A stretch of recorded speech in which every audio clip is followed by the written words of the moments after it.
They assaulted a black judge without knowing her profession, and then they begged for mercy. The clock struck 7:42 a.m. when the courtyard of the 17th Infantry Battalion headquarters resounded with the rhythmic sound of marching boots. The morning sun filtered through the dense clouds, casting shadows over the hard gravel soil.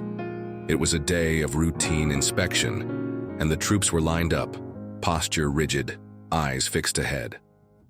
At the center of the training, Captain Marcela Luz, a black officer with almost 20 years of exemplary service, watched in silence. He was without his full uniform. He wore only the standard training overalls with no visible insignia, after returning from a morning briefing. She had passed through the courtyard only to check an administrative problem.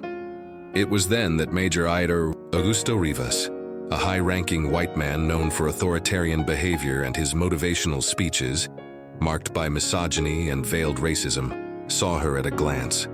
Annoyed to see a woman out of formation, he quickly approached, his face constricted with irritation. "Soldier, where is your post? Has this become a free market for a slut to walk free?" he shouted, his voice reverberating through the courtyard.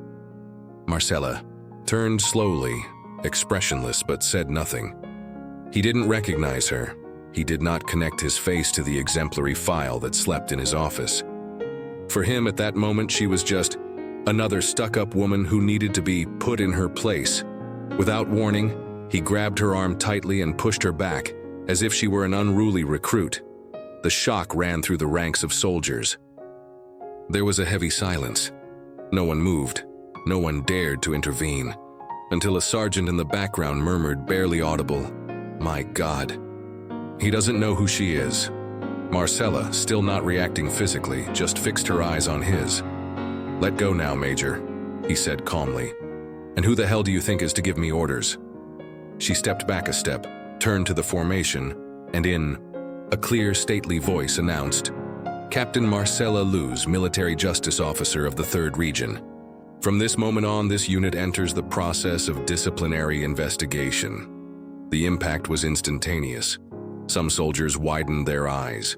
A colonel who had just arrived stopped in the middle of his step. Rivas stood completely still. The silence was absolute. "Major Augusto Rivas, you have just assaulted an acting superior in the presence of troops, and you will be held accountable for it." What started as another routine morning had turned into the epicenter of an earthquake. And at that moment, the entire barracks and everything he was trying to hide would begin to crumble. Captain Marcela Luz was born in Salvador Bahia, into a family of teachers and public servants. He grew up among history books and debates about justice, learning from an early age the value of honor, word, and resistance. At the age of 18, contrary to expectations, including those of his own family, he entered the Army Cadet Preparatory School. She was an exception in every way. A woman black from the Northeast and stubborn enough to never accept less than the respect she deserved.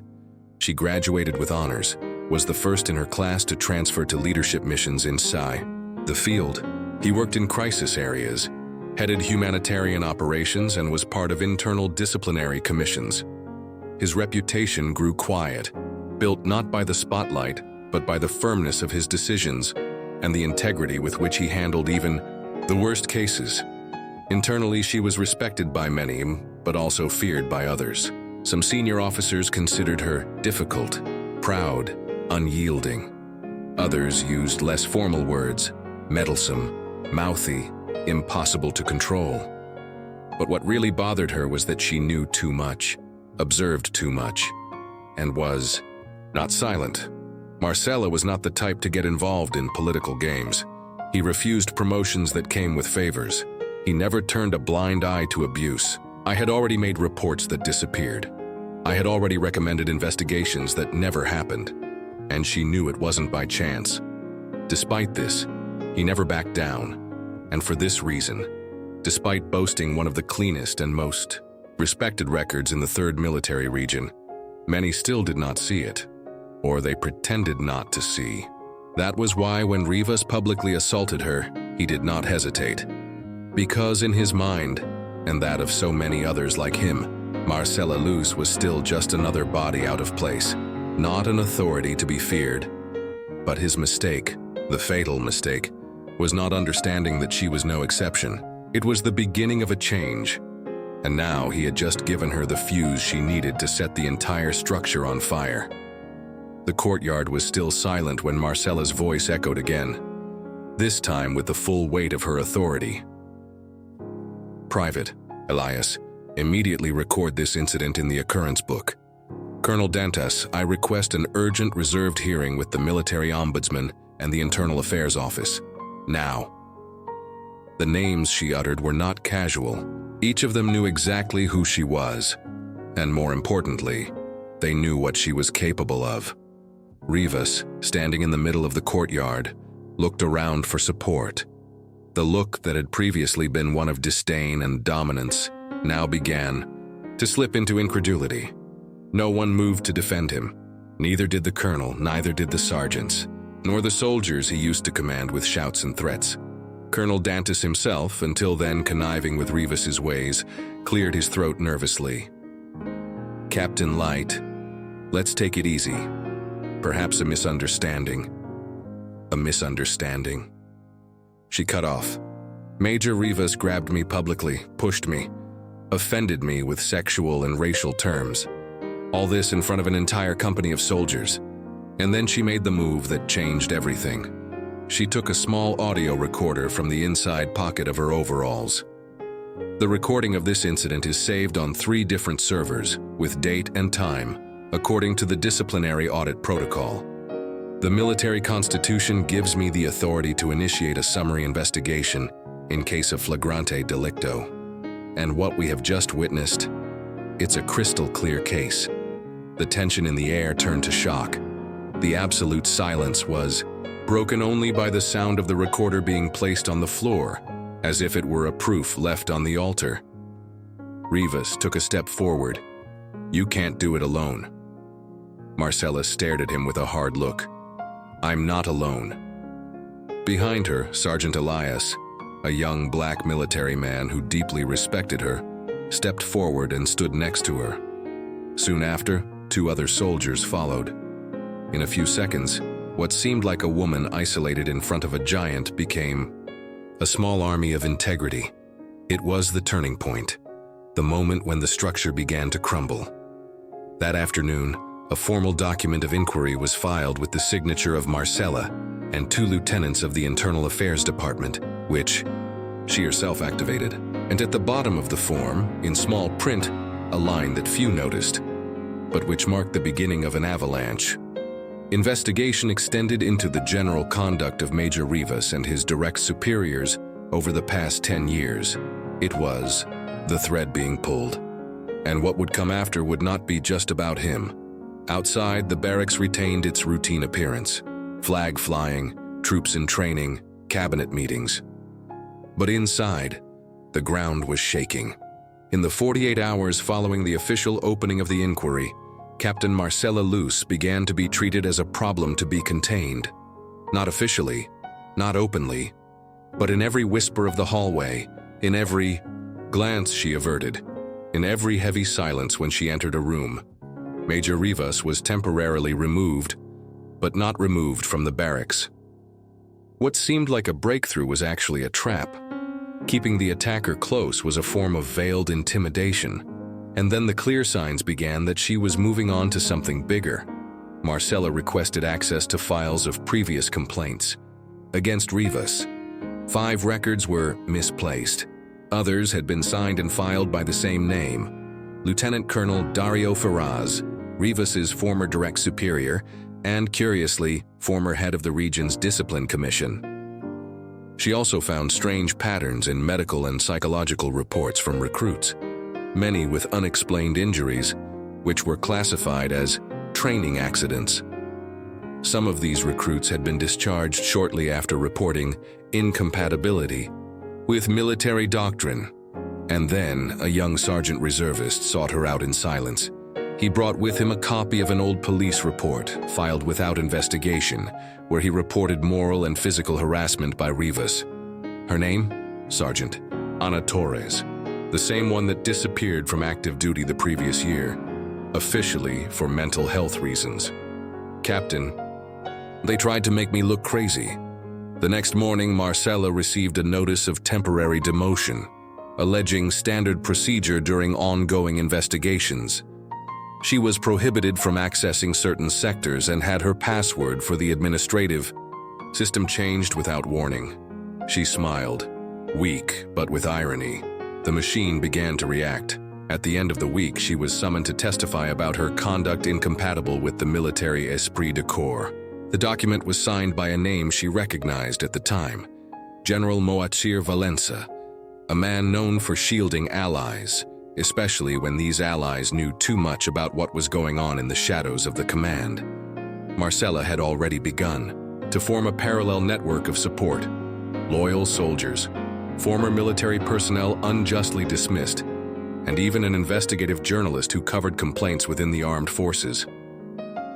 She organized a dossier with 25 occurrences linked directly or indirectly to Rivas's name, and what began as a case of aggression became a dossier of abuse, silencing, and institutionalized psychological torture. More than that, the names on the documents led to even more senior officers, and then came the threat. An anonymous envelope in your living room. Inside, a photo of her with her mother sitting in front of the house where she grew up. On the back, 4 handwritten words, "Go back, while you can." She showed no fear. She showed her teeth. They think I'm a piece out of place, but I'm the nail that's going to make this whole structure fall. Marcella's investigation was officially limited to Major Rivas's conduct, but the documents did not lie. While cross-referencing data from archived reports, hushed-up police reports, and unusual transfers, Marcella discovered a pattern. Almost all cases of abuse, disappearance of evidence, or voluntary removals of military personnel followed the same bureaucratic path. The documents included 3 figures: Lieutenant Colonel Dario Ferraz, former head of discipline; General Moacir Valença, regional commander, author of the demotion notice against Marcella; Dr. Helena Bittencourt, military psychologist and responsible for reports that justified the early departure of at least 7 recruits who reported abuse. But there was a 4th, more subtle name that appeared as copied in all the dismissal memos and was rarely mentioned directly: retired Defense Minister Elias Martins, now an informal consultant for special operations, and Rivas's own political godfather. Marcella had failed to investigate a man. Now he was hunting for a structure. The investigative journalist who collaborated with Marcella discovered that a company hired to provide well-being and psychological preparation consulting to the barracks, Instituto Resguardar, was in fact a front company. And who signed the contracts? Dr. Helena Bittencourt. Public money, used to issue false opinions, create reports that justified the removal of soldiers with emotional imbalance, and silence accusations before they became visible. The contracts were approved by a committee chaired by General Valença. And in all the documents, a discrete digital signature appeared, with an IP traced back to the Ministry of Defense's office in Brasilia. Internal documents, rescued by Marcella's allies, showed how Rivas was built as an example of bravery for symbolic missions, especially at public events.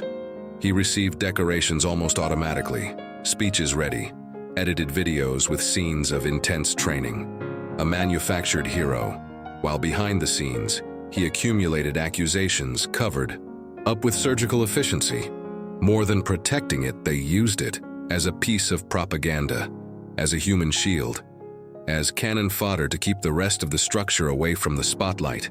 And now he was becoming a problem for them, and so did she. The journalist handed Marcella a document obtained from an informant, the report on the death of recruit Lucas Diniz, found hanged in the barracks 3 years earlier. Officially suicide. But the original report was tampered with. The autopsy indicated injuries compatible with aggression, including a mark on the jaw identical to the one reported by Ana Torres in her filed report. And who signed the final report, altering the coroner's report? Dr. Helena Bittencourt. Marcella closed the briefcase, looked at the journalist, and said, This is no longer a disciplinary investigation. This is organized crime with a uniform and coat of arms. He stared at her hesitantly. You know what happens. To those who expose things like that, right? She nodded. I know. But now the whole country will know too. The threats didn't start with explosions. They started with silences.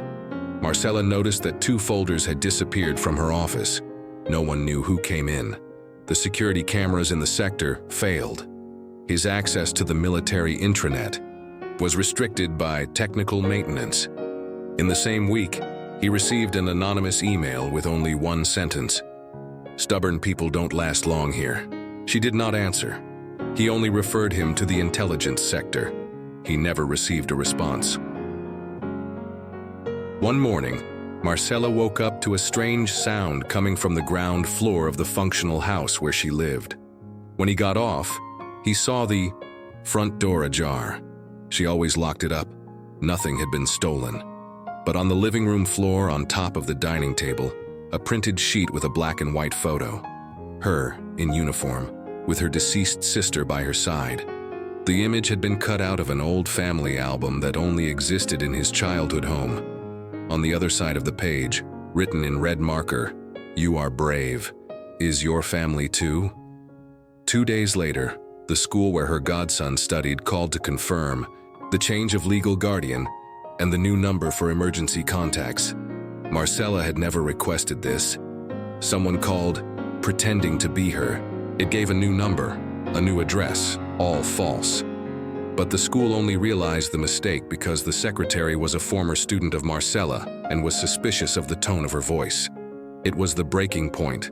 She brought together Carter, her oldest ally in the barracks, and the journalist. They set up a containment plan, reinforced security, protection for the family, and physical backup of all the files of the investigation, with encrypted copies outside the country. They're testing me, she said. They want to see if I break it. They want to scare me. They won't. The following week, Marcella was leaving a meeting with the military prosecutor's office in another state when her car was intercepted by 2 unidentified vehicles. They tried to force her off the road at a turn. Her driver, a sergeant she trusted, kept control of the car for inches. There was no collision, but there was a camera on the dashboard. Everything was recorded. The recording was sent to the journalist. The next morning, an edited video began to circulate in closed groups of military personnel. The video showed only Marcella speaking in a strong tone inside a meeting with the caption, "Captain Luz threatens jail for innocent officers. Is this justice or revenge?" The goal was clear: to tarnish his reputation, paint her as an extremist, as an emotionally unbalanced woman, the oldest stereotype in the world. They will use racism, sexism, and fear as a shield, he told the journalist. But they forget that I grew up fighting against it. From the first day I wore a uniform. It was then that she decided to call a press conference outside the military environment. For the first time, I would put everything in the public, and with proofs, audios, photos, names. And when asked if she didn't fear the consequences of exposing such powerful figures, she replied, "The question has never been whether I'm afraid. It's just that they never counted on someone who is willing to lose everything, to do the right thing."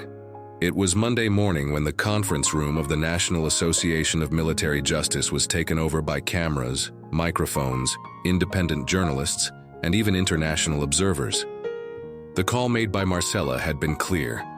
Evidence of a network of institutional corruption within a Brazilian military unit will be presented. No name will be protected. The room was packed, and Marcella Luz came in as a force, dressed in her full uniform, gleaming insignia on her chest, steady eyes. No invisible cloak. She was the authority itself, and she no longer needed permission.